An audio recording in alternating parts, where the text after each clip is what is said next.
Pada bulan April 2024 lalu, di sebuah hotel di kawasan Senopati ini terjadi sebuah peristiwa kekerasan seksual dan penyalahgunaan narkoba yang berujung pada tewasnya seorang perempuan di bawah umur.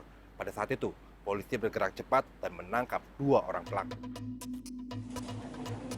26 April lalu, Satreskrim Polres Jakarta Selatan menggelar jumpa pers penangkapan 2 pria yang dijadikan tersangka kekerasan seksual yang berujung pada kematian seorang gadis di bawah umur.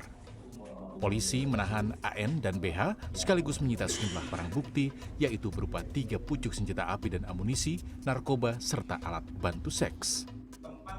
Dari penyelidikan polisi, terungkap kedua tersangka menyewa jasa FA dan AP untuk memenuhi hasrat seksual. Namun, FA kemudian meninggal dunia akibat overdosis narkoba. Saya dapat kabar dari LC sendiri, Pak. Jadi saya tidak tahu kalau misalnya itu umur atau tidak, saya tidak tahu. Sebenarnya ketahuinya dari LC, dari LC, ya setahu saya dari LC adalah... Udah berapa kali Bapak pesan begitu? Oh, udah. Maksudnya ini, Ya, selama ini udah berapa kali? Udah beberapa kali, Pak. Udah berapa kali? Udah beberapa kali. 4 kali lebih? Ada. Pada saat kejadian itu pula, si 2 korban ini, baik yang meninggal maupun yang masih hidup, diberikan obat, ya, obat jenis inek dan juga minuman yang di dalamnya dicampur sama sabu.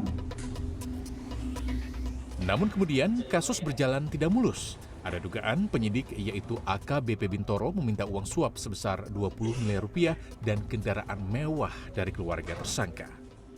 Dugaan ini mencuat setelah adanya gugatan perdata di Pengadilan Negeri Jakarta Selatan terkait pengembalian uang dan aset yang diduga disita secara tidak sah oleh AKBP Bintoro. Bintoro kemudian dicopot dari jabatannya dan dimutasi ke Polda Metro Jaya. Sejak kasus dugaan pemerasan ini mencuat, bagian profesi dan pengamanan Polda Metro Jaya telah memeriksa AKBP Bintoro. Dan sejumlah barang bukti pun telah disita. Dan kini AKBP Bintoro ditempatkan dalam penempatan khusus alias ditahan. AKBP Bintoro tentu membantah memeras pelaku. Ia bahkan mengaku bersedia harta kekayaannya diaudit. Rekan-rekan sekalian, tuduhan saya menerima uang 20 miliar sangat mengada-ngada.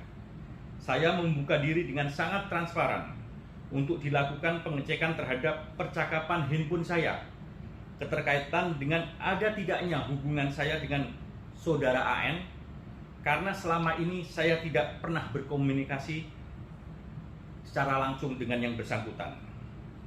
Saya juga telah memberikan data seluruh rekening koran dari bank saya yang saya miliki. Jika diperlukan nomor rekening istri saya dan anak-anak saya siap untuk dilakukan pemeriksaan. Saat ini baik kasus pembunuhan dan dugaan pemerasan akan segera bergulir di pengadilan. Komisi Polisi Nasional berjanji akan mengawasi kasus ini secara ketat. Kompolnas akan melakukan monitoring dan pendalaman terhadap kasus ini. Yang ketiga, ya ketika memang ada pelanggaran etik, ya kalau memang ada pelanggaran etik, ya harus di sidang etik. Kalau memang ada proses pidana, ya dipidana. Nah, itu yang paling penting.